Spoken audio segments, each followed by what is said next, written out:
So good morning, everybody. Thank you very much for coming. Thank you very much to the college for the invitation to speak. And I was given this topic, and I think for a lot of non-cardiologists, cardiac MRI could be perceived to be very irrelevant. And I'm hoping that after this talk, I will make you feel there is some benefit to yourselves, potentially. So the first thing I want to talk about is a study that was done locally to myself in Middlesbrough. And this was just an audit looking at the benefit of cardiac MRI from multiple indications. So they looked just at a year's worth of cardiac MRI done at Middlesbrough for various indications and showed that generally MRI will give you an advantage, will increase incremental diagnostic thinking about 85% of cases and will change management in about 42% of cases. And that was really across all of the different indications. Now, my personal thing is we used to spend a lot of time looking at left ventricular systolic impairment and trying to establish causes for that. We now do an awful lot of ischemia imaging. But actually, where cardiac MRI wins is in pericardial disease and in right ventricular disease, because in both of those areas of the heart, it's almost impossible to see it on any other modality as well. So in a nutshell, cardiac MRI can see cardiac structure and function more comprehensively and better than any other modality. It's just extremely slow to do and is very hampered by arrhythmia. So the way I was going to do this talk is rather than show you a huge range of beautiful images from cases that I've done, which don't mean anything to you, I was going to look through three cases. One is a workhorse case for an indication for cardiac MR, and the other two are slightly rarer cases that I had been involved with. I also get asked a lot about devices and MR compatibility, so I put a couple of slides in on the end about that, just as an update. So my first case is a middle-aged man, and I think your perception of middle age relates to where you yourself stand in the aging process. So as I get older, everyone else seems to get younger, and my definitions are changing. So this is a 57-year-old gentleman who presented very standardly. He came into our acute unit with troponin-negative chest pain. He had a background history of exertional angina, and he went home on increased anti-anginal therapy, but was seen in the clinic with 3 anti-anginal agents and was still complaining of chest pain. Now, obviously, there are numerous options for investigation for this gentleman.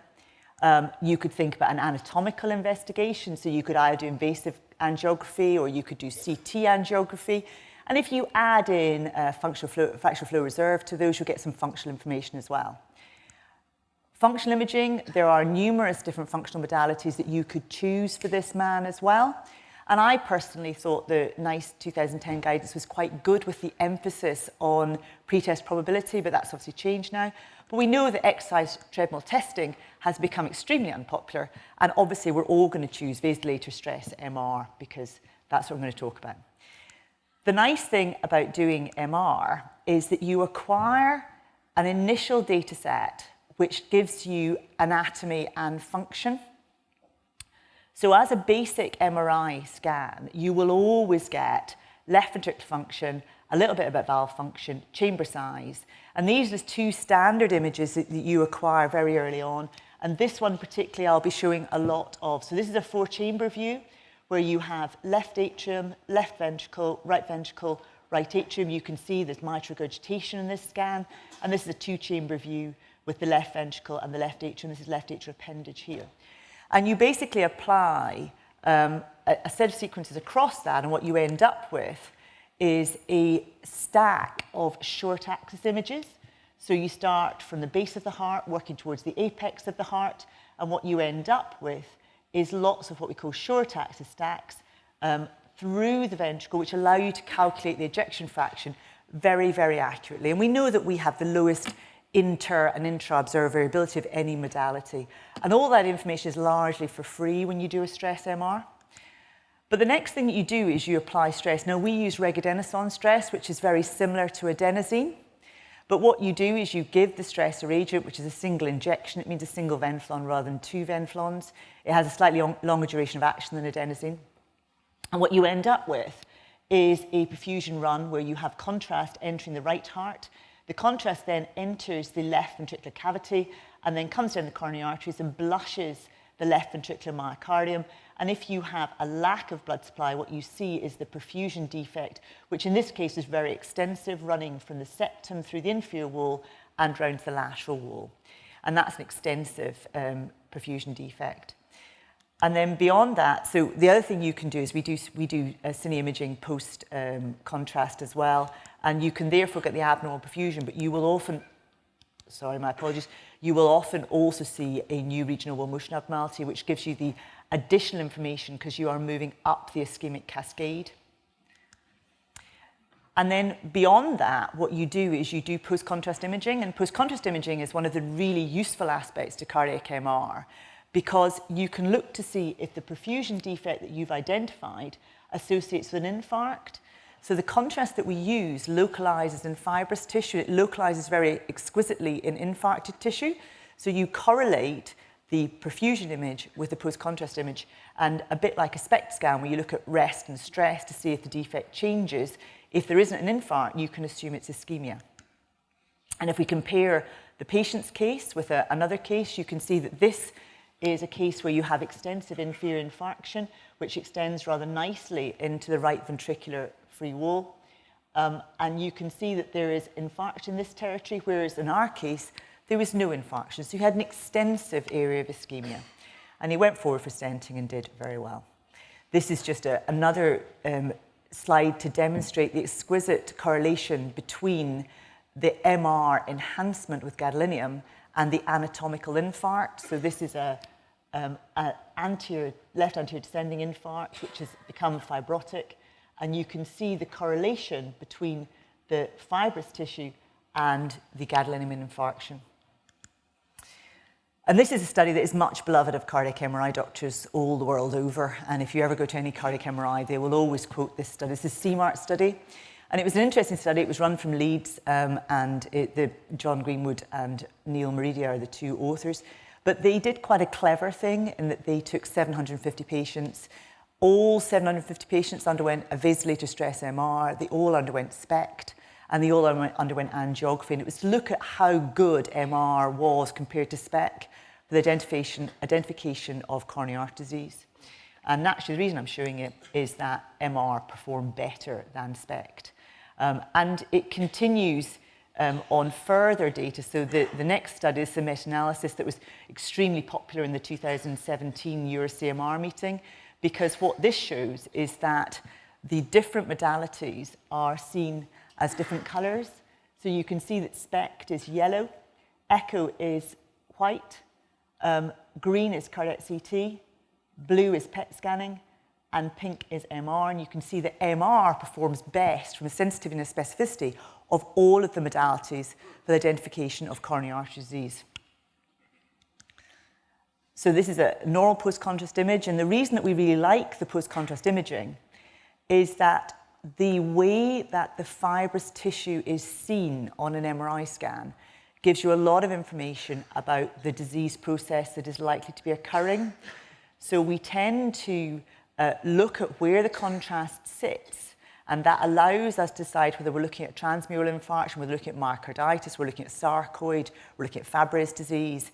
And all of those different disease processes can associate with different patterns. And as such, it can give you a lot of diagnostic information around about those sorts of conditions. So my next case is a very young lady, because she's 6 months younger than myself, so that makes her very young. And she presented to ourselves in January of 2015 with a feeling of breathlessness, particularly on exertion, and a feeling of abdominal bloating. And she had this odd symptom that her tongue was too large for her mouth, which naturally is one of those symptoms that you completely ignore because it doesn't associate with anything you can think of. She had a background history of MGUS, and she had a normal ECG. Her echo showed normal left ventricular systolic function with concentric left ventricular hypertrophy, and her NT-proBNP was up. So a bit of a history consistent with heart failure with preserved ejection fraction. The gastroscopy that had been done in the tertiary centre was deemed to be normal, as was the biopsy taken from that. And so just for fun, I haven't got any voting. I didn't know how long voting would take, but I've given you a series of potentially infiltrative cardiomyopathies, and I'm happy for everyone to, in their own mind, take a guess at what we might be looking at.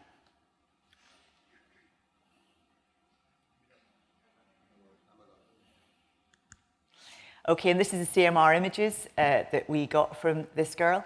So she has left ventricular hypertrophy. She has relatively good contractile function.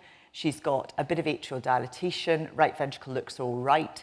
And the post-contrast imaging is here and shows that, so the myocardium should be dark, and it shows subendocardial enhancement, which is seen here and here. And I think I heard several people say the correct answer, so this is cardiac amyloid. And the nice thing about MR is MR has over 90%, 95% sensitivity and specificity for cardiac MR, for cardiac amyloid. And she has done remarkably well. So in 2015, she was given chemotherapy with a combination of Dex, cyclophosphamide, and Velcade. She had a stem cell transplant done in April of 16, and she is still able to cycle around Kielder Reservoir, although admittedly, as she tells me, she has an electrical bike, which makes it easier for the uphills. But she's a case where actually something like cardiac amyloid that we've always deemed to be extremely prognostically grim, particularly if you identify it early, actually you can treat it and they can have a relatively good prognosis. Now, I don't know anything very much about amyloid. I'm aware that there's a renal physician who is coming up after me. So this is my classification of amyloid for dummies. So there's basically two types of amyloid as far as I can see. There is AL amyloid that the haematologists are interested in, and there's ATTR amyloid that the haematologists aren't interested in. And one of them is to do with hematological clonal proliferation causing a light chain, which then deposits in the heart, and the other one is due to ATTR being deposited in the heart. Both of them can be seen on cardiac MR. There are ways of differentiating them. So a bone scan tends to associate with ATTR, or tends to have the tracers that go onto ATTR amyloid. And there are treatment for both of them. So although the median survival for AL amyloid is poor, it is improving. And the literature would suggest that we only pick up amyloid in about 18% of cases, and a lot of that's because of a low index suspicion. So we now have a much higher index suspicion, and I probably see one amyloid case every month. We do about 1,200 scans a year. There are new therapies coming through for ATTR amyloid, and patisiran has got an FDA approval for ATTR amyloid, mainly for neuropathic problems. But they can survive much better, so it's worth thinking about. There are new techniques that are coming through to make it easier, and you often see about T1 and T2 mapping. If you're a cardiac MRI person, we're constantly talking about these things. And from the point of view of a non-cardiology audience, it doesn't really matter, except that when you put somebody in an MRI scanner, what you do is you line up all their protons. You then knock the proton out of alignment, and the proton comes back into alignment. And the time it takes to do that is dictated by the tissue in which that proton sits. So water takes a long time to return, whereas myocardial muscle is quite quick. So you can tell from the number how much water you have, and you can do a map which looks at each individual pixel. And these are just techniques to allow you to look at the tissue characteristics of the thing that you're looking at, such as myocardial muscle. There's also an equation that allows you to actually calculate extracellular volume of myocardial tissue. And these things have become important purely because there are ways of creating these numbers, and the numbers now will differentiate different infiltrative processes in the myocardium. Now, this is a box and whisker plot, but they haven't put the whiskers on it. And there is quite a lot of overlap between normals and hypertrophic cardiomyopathy and dilated cardiomyopathy, so they're not particularly valuable. But there is very little overlap between amyloid and normal myocardium, and there is relatively little overlap between Fabry's disease, iron overload, and normal myocardium as well. So actually, these sort of mapping processes are quite useful. My third case is a late middle-aged man, because he's in his 60s, and he presented with a really classical insidious breathlessness from a very good starting point. So he was a gentleman who was complaining of exertional breathlessness, but actually still had quite a good exercise capacity. And there wasn't really anything very much else. He was investigated by respiratory before I saw him. We did all the various gamut of tests that we would do normally. And he ended up with coronary angiography, which showed minor left anterior descending disease only. His CT thorax, which had been done by the respiratory team, did show pericardial calcification, but not much else. So again, just for fun, what is the likeliest diagnosis given a limited amount of information that you've been given? All right, we're going to go for constriction. Right, so the pericardial calcification can be seen in this CT scan here. You can see that his pericardium is prominent all the way around the heart, which is relatively unusual in cardiac CT. You've got heavy calcification, which you can see on both sides of the pericardium. And this is his MR scan. And again, you can see very prominent pericardium here, and you can see the stiffness of the pericardium, and you can see the thickened pericardium roundabout. And the thing you can do in an MRI scan, which is quite helpful, is what's known as a free breathing cine. So the pericardium sits outside the heart, and it applies only around about 4 millimeters of mercury pressure to hold the heart in position. So normally when you breathe in, you will increase right heart filling, and that sucks blood into the right heart, but the right heart will move out towards the pericardium. But if you have a constricted pericardium, the right heart has to push towards the left. So what you can see as the diaphragm moves down is that the septum, the interventricular septum, flattens, it squashes in towards the left ventricle, which is a very classical sign of ventricular interdependence and is associated with pericardial constriction. So I arranged for this gentleman to have pericardial stripping, and to my great sadness, he is no better. He still feels breathless and has neck vein distension, and he still has ventricular interdependence in his post-op cardiac MRI scan. And I think we recognise that while pericardial stripping is an option, only about 60% of people feel better after pericardial stripping. So I've given him some prednisone spironolactone, and he's a little bit better. Pericarditis and pericardial disease is definitely one of the best indications for cardiac MR. So this is a short axis black blood image, which shows a thickened pericardium on the lateral aspect of the right ventricle. You can then do a stir image, which looks specifically at edema and inflammation, and you can see that the pericardium shines very brightly around the heart.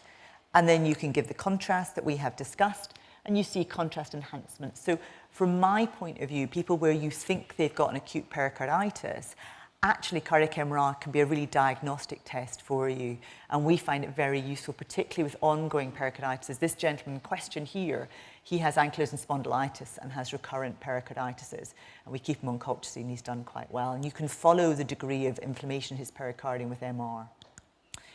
So just a couple of slides on implantable devices with MR. In general, if you absolutely need an MRI scan on somebody who's got a device, provided they don't have redundant metalwork in, so provided they don't have redundant leads in, it should be possible to get one. I think we're all really aware that those individuals who have devices are much less likely to get an MRI scan than their cohorts, their age and sex matched cohorts, and it should be possible.